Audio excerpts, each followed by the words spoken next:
नमस्कार दोस्तों, chapter second का ये हमारा पार्ट नंबर 20 है। नमस्कार दोस्तों, चैप्टर सेकंड में हम पढ़ रहे हैं वेरियस मार्केट पार्टिसिपेंट्स के बारे में। अब तक हम जान चुके हैं कि स्टॉक एक्सचेंज क्या होता है, ऑथराइज्ड पर्सन, कस्टोडियन के बारे में। अब हम जानेंगे कि क्लियरिंग कॉरपोरेशन क्या होती हैं, क्लियरिंग बैंक्स, मर्चेंट बैंक्स और underwriters. Clearing corporation. Clearing corporations play an important role in safeguarding the interest of investors in the securities market. Clearing agencies ensures that members on the stock exchange meet their obligations to deliver funds or securities. These agencies act as a legal counterparty to all trades and guarantee settlement of all transactions on the stock exchanges.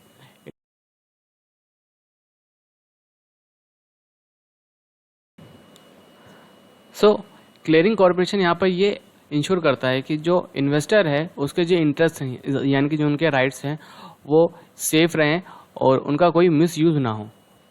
और clearing agencies ये भी ensure करती हैं कि stock exchange पे जितनी भी parties हैं वो अपनी ऑब्लिगेशंस को मीट करें, यानी कि अगर उनको कोई फंड देना है, कोई अगर उन्हें पेमेंट करनी है तो उसकी वो पेमेंट करें, अगर उन्हें कोई सिक्योरिटी डिलीवर करनी है तो उसको वो डिलीवर करें। और यहाँ पर क्लियरिंग एजेंसी काम करती हैं as a legal counter party, यानी कि स्टॉक एक्सचेंज पे जितनी भी ट्रांजेक्शन होती है उसकी वो ट्रांजेक्शन कंप्लीट होगी, उस चीज़ की गारंटी लेती है क्लियरिंग कॉरपोरेशन। अब क्लियरिंग कॉरपोरेशन हो सकता है वो स्टॉक एक्सचेंज का पार्ट हो या फिर हो सकता है कोई सेपरेट एंटिटी हो। Clearing bank. Clearing bank act as an important intermediary between clearing members and the clearing corporation. Every clearing member needs to maintain an account with the clearing bank. It is the clearing member's responsibility to make sure that the funds are available in its account with clearing bank on the day of pay-in to meet the obligations arising out of trades executed on the stock exchange. In case of a payout, the clearing member receives the amount in their account with the clearing bank on payout day. तो यहाँ पर ये बताया गया है कि जो clearing bank है वो क्या है कि वो क्लियरिंग मेंबर्स और क्लियरिंग कॉरपोरेशन के बीच में एक इंटरमीडियरी है, ठीक है। तो स्टॉक एक्सचेंज पे जितनी भी ट्रांजेक्शन एग्जीक्यूट करते हैं क्लियरिंग मेंबर, तो यहाँ पर उनको इंश्योर करना होता है कि उनके क्लियरिंग बैंक अकाउंट में पे इन जो डे होता है वहाँ पर क्या होता है कि वहाँ पर जो क्लियरिंग मेंबर है उसको फंड देना होता है। और अगर हम बात करें पे आउट डे में, तो वहाँ पर जो क्लियरिंग मेंबर है उसको फंड रिसीव होता है। तो यानी कि पे इन जो डे है वहाँ पर जो क्लियरिंग मेंबर है उसके अकाउंट में सफिशिएंट अमाउंट होना ज़रूरी है। नेक्स्ट टॉपिक है हमारा merchant bankers. Merchant bankers are entities registered with SEBI and act as issue managers, investment managers, or lead managers.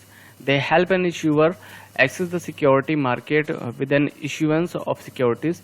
They are single point contact for issuers during a new issue of securities. They evaluate the capital needs of issuers, structure an appropriate instrument, get involved in pricing the instrument, and manage the entire issue process until the securities are issued and listed on a stock exchange. They engage and coordinate with other intermediaries such as registrars, brokers, bankers, underwriters, and credit rating agencies in managing the issues process. तो यहाँ पे हमें ये बताया गया है कि merchant bankers क्या होती हैं, वो एंटिटीज होती हैं जो कि रजिस्टर्ड होती हैं, और यहाँ पे इनके कुछ और भी नाम हैं, जैसे इशू मैनेजर्स। ये हेल्प करती हैं इशूअर की ताकि वो सिक्योरिटीज़ मार्केट से मनी रेज कर सके और अपनी जो सिक्योरिटीज़ है उसको वो, अगर किसी एंटिटी को सिक्योरिटी मार्केट से मनी रेज करना है तो ये एक इकलौती ऐसी एंटिटी है जिनके साथ वो कांटेक्ट करते हैं। अब जो मर्चेंट बैंकर्स हैं वो इवेल्युएट करते हैं कि जो इशूअर है उनको कितनी कैपिटल की नीड है और जो इंस्ट्रूमेंट है उसका स्ट्रक्चर कैसा होगा, यानी कि जो सिक्योरिटी वो इशू करने वाले हैं, प्राइसिंग क्या होगी, और एंटायर जो इशू प्रोसेस होगा वो कैसा होगा जब तक वो सिक्योरिटी स्टॉक मार्केट पे लिस्ट नहीं हो जाती है। और उसके अलावा ये बाकी जो डिपार्टमेंट्स होते हैं या फिर जो बाकी जो एंटिटीज़ होती हैं उनके साथ भी ये कोऑर्डिनेट करते हैं, जैसे रजिस्ट्रार्स, ब्रोकर्स, बैंकर्स, अंडरराइटर्स और क्रेडिट रेटिंग एजेंसीज। इनके साथ भी ये जो भी इनका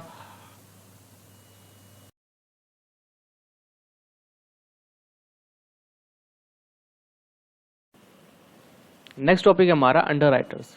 Underwriters are intermediaries in the primary market who undertake to subscribe any portion of a public offer of securities which may not be bought by investors. They serve an important function in the primary market, providing the issuer the comfort that if the securities being offered to public do not elicit the desired demand from investors, they will step in and buy the securities. When the underwriters make their commitments at the initial stages of the IPO, it is called hard underwriting. Soft underwriting is the commitment given once the pricing is determined. The shares that devolve are usually placed with other financial institutions, thereby limiting the risk to the underwriters. Soft underwriting also comes with a clause that provides the option to exit from the commitment in the event of certain events occurring. The risk in hard underwriting is much higher than in soft underwriting. तो यहाँ पे बताया गया है कि underwriter कौन है। तो अंडरराइटर इंटरमीडिएट्स हैं इन प्राइमरी मार्केट, और इनका काम क्या होता है कि जो भी सिक्योरिटी अनसब्सक्राइब रह जाती है पब्लिक के द्वारा, उन सिक्योरिटीज़ को ये लोग बाय करते हैं। यानी कि मान लीजिए एक कंपनी ने 1 लाख शेयर इशू करे, ठीक है, और उसमें से सिर्फ 80,000 ही एप्लीकेशन आई और 20,000 रह गए, तो उस केस में क्या होगा कि जो अंडर राइटर हैं वो जो 20,000 जो शेयर रह गए हैं या फिर जो सब्सक्रिप्शन रह गई है वो अंडर राइटर बाय कर लेंगे। अब इस तरह के जो प्रॉमिस होते हैं वो 2 तरीके के होते हैं। एक होता है हमारा सॉफ्ट अंडर राइटिंग और एक होता है हमारा हार्ड अंडर राइटिंग। तो यहाँ पे सबसे पहले बताया गया है हार्ड अंडर राइटिंग के बारे में। हार्ड अंडर राइटिंग में क्या होता है कि एक अंडर राइटर आईपीओ के पहले, यानी कि जो इनिशियल स्टेज है वहाँ पर ही वो प्रॉमिस कर देता है कि इनकेस अगर कोई सिक्योरिटी अनसब्सक्राइब होती है तो उस केस में वो बाय कर लेगा। लेकिन सॉफ्ट अंडर राइटिंग में क्या होता है कि पहले पूरा जो प्रोसीजर है, यानी कि जो इंस्ट्रूमेंट का जो स्ट्रक्चर है, प्राइसिंग वगैरह है, सब कुछ डिसाइड हो जाती है। उसके बाद अगर अंडर राइटर प्रॉमिस करता है तो उसे हम बोलते हैं सॉफ्ट अंडर राइटिंग। तो देखिए इन दोनों में डिफरेंस क्या है। हार्ड अंडर राइटिंग में क्या है कि यहाँ पर अंडर राइटर को अभी प्राइस के बारे में पता नहीं है, लेकिन सॉफ्ट अंडर राइटिंग में क्या है कि यहाँ पर उसको प्राइस वगैरह के बारे में सब कुछ पता है और जो स्ट्रक्चर है उसके बारे में पता है। तो इसलिए हम कह सकते हैं कि हार्ड अंडर राइटिंग में अंडर राइटर के लिए कुछ ज़्यादा ही रिस्क है as compared to soft underwriting. और सॉफ्ट अंडर राइटिंग में क्या होता है कि यहाँ पर जो अंडर राइटर है उसको एक ऑप्शन भी मिल जाता है कि अगर कुछ सर्टेन इवेंट्स में वो चाहे तो अपनी जो कमिटमेंट है या फिर अपने जो प्रॉमिस है उससे वो बाहर निकल सकता है। तो यहाँ पर जो अंडर राइटर है उसका सिंपल सा काम यह है कि जो इश्यूअर है उसका जो रिस्क है उसको कम करना। इस वीडियो के लिए बस इतना ही, मिलते हैं नेक्स्ट वीडियो में। इस वीडियो से रिलेटेड अगर आपका कोई क्वेश्चन है तो आप हमें व्हाट्सअप कर सकते हैं या फिर आप हमें मेल कर सकते हैं या फिर आप कमेंट बॉक्स में कमेंट करके हमें बता सकते हैं।